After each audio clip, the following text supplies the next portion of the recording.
የዴቭ እናት አዴይን ያየችበት አስተያየት እጅግ በጣም ነው የሚያስደነግጠው የሚያስፈራው። ሁሉም በየተራ አዴይን ነበር ሲያየ የነበረው። እናቲቱ በጣም ነው ሰውን የምትንቀው። እንደዚህ አይነት ቤተሰብ ጋር ነው እንግዲህ አዴይ ልትጋባ እየሞከረች ያለችው፣ ለሰው ክብር የሌላት ማለት ነው። የእውነት በጣም ነው ያበሳጨችኝ። አዴይን ቅስሟን ስብር ነው ያደረገችው ማለት ነው። እንደዛውም እንደዚህ ፏ ብላ ፏፈሽ ብላ ምናምን በቃ ለእሷ ተጨንቃ ሌላ ሰው ሆና ነበር የሄደችው። ግን ማንም በማንነቱ የቀረበንን ሰው በጣም ነው ልንወድ ልናከብረው የሚገባው። እንግዲህ ፍቅር ናት አዴይን እንደዚህ እንድትመለከታት ያደረገቻት። የዴቭ እናት ፍቅር የነገረቻት ነገር ሌላ ነገር ስለሆነ የተረዳችው ነገር ሌላ ነገር ነው። ሌላም ሴት ደግሞ አዴን ዴቭን አፈቅረዋለሁ ወደዋለሁ ብለሽ የምታስቢ ከሆነ ለእናትሽ ንገሪያትና ቶሎ ብለሽ መምጣት አለብሽ ብላ እየደውላ የነገረቻት ሴት አለች። ያቺ ሴት ማናት? ዴቭን ማግባት የምትፈልገው ማናት? ፍቅርም ይሄን ነገር እያደረገች ያለችው ዴቭን ስለምታፈቅረው ነው። ያቺስ ተደውሉላት እንድትመጣ እየተደረገች ያለችው ሴት ማናት?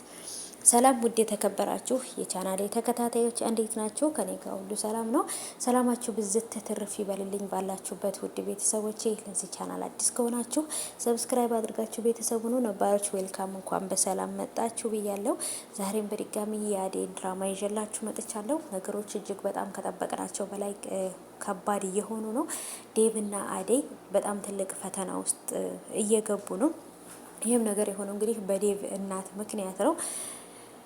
ፍቅር እውነቱን ንገሪኝ፣ ልጄ ጋር እንዳታጣይኝ። ስለዚህ ልጅቷ ማናት? እኔ ለሱ የምትሆነው ስነ ስርዓት ያላት ወይም ደግሞ ያላት ነገር አይቼ ለልጄ እንድትሆን ነው የምፈልገው። ግን መጀመሪያ ላይ ብለዋለች የዴቭ እናት፣ መጀመሪያ አንተ የምታገባትን ሴት ማንነቷን ማናት ምንድናት የሚለውን ነገር በደንብ ማወቅ አለብኝ። እኔ ሁሉን ነገር ሳላቅ ሰርግ ምንም ነገር እንዳይጀመር ብላ ነው እንግዲህ ያስጠነቀቀችው።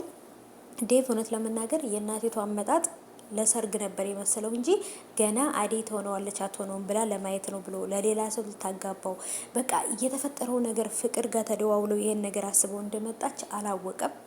እውነት ለመናገር ፍቅር ያደረገችው ነገር እድሜ ልኳን ልትጸጸትበት የምትችለው ነገር፣ በሁሉም ሰው ላይ ወይም በሁሉም ቦታ ላይ በሁሉም ሰው ፊት ላይ ልትዋረድ የምትችልበትን ነገር ነው ያደረገችው። ለዛውም ከውጭ ሀገር እናቱን ደውላ ልጁ መጥፎ ህይወት ሊገባ እንደሆነ። አዴይ በጣም መልካም ናት። ለሁሉም እናቶች ወይም ደግሞ ለሁሉም ልጄ እንደዚች አይነት ሴት ባገባልኝ ብለው የሚመኟት አይነት ሴት፣ ለሰው ለትንሽ ለትልቁ ክብር ያላት፣ ራሷን ጠብቃ የኖረች ድንግል ሴት ናት። ከዚህ በፊት አግብታ አታውቅም፣ ፍቅረኛ የላትም፣ ክብሯን ጠብቃ የምኖራት። ስለዚህ ለዴቭ ትበዛበታለች እንጂ አታንስበትም አዴይ ማለት ነው። ግን ፍቅር የነገረቻትን ነገር ብቻ ነው የዴቭ እናት ሰምታ ያን ነገር ያመነችው። አግብታ የፈታች ናት፣ ከገጠር ነው የመጣችው፣ ሰራተኛ ነበረች። መጥፎን ፓርት ብቻ ነው እንጂ ጥሩ ነገር አልነገረቻትም። እና አዴይም ደግሞ ራስሽን ቀይረሽ ሌላ ሰው ሆነሽ ወይም ደግሞ ልብስ ምናምን ቀይር ምናምን ባላት ሰዓት ላይ አልፈልግም ነበር ያለችው። ምክንያቱም ቤተሰቦች በራሷ ማንነት ራሷን አዴይን ለእናቱ ማስተዋወቅ የፈለገችው ማለት ነው። እና ነገሮች በጣም ከጠበቅነው በላይ ካሰብነው በላይ በጣም ከባድ እየሆነ ነው። አዴይና ዴቭ ከፊት ለፊታቸው በጣም ትልቅ ፈተና እየመጣ ነው። ሴትዮዋ እኔ የፍቅርን እናት ራሱ ጓደኛዋ ስለሆነች ነው እንጂ በጭራሽ ሰውን ሰላም ማለት የማትፈልግ ከራሷና ከልጆቿ ውጪ ሰው የማይመስላት ከፈሷ ጋር የተጣላች ከራሷ ጋር የተጣላች ከአይምሮዋ ጋር የማትስማማ ናት የዴቭ እናት። እንደዚች አይነት ሴት ደግሞ በጣም ብዙ ሰው ነው ያለው። ከእንደነዚች አይነቷ መዳም ሰራተኛም ሆኖ ከመስራት አማችም ከመሆን ፈጣሪ ይጠብቀን። ይሄ መሬት አይንካኝ የሚሉ ሰዎች በጣም አደጋ ናቸው። አዴይ አሁን ላይ ልቧ ተሰብሯል።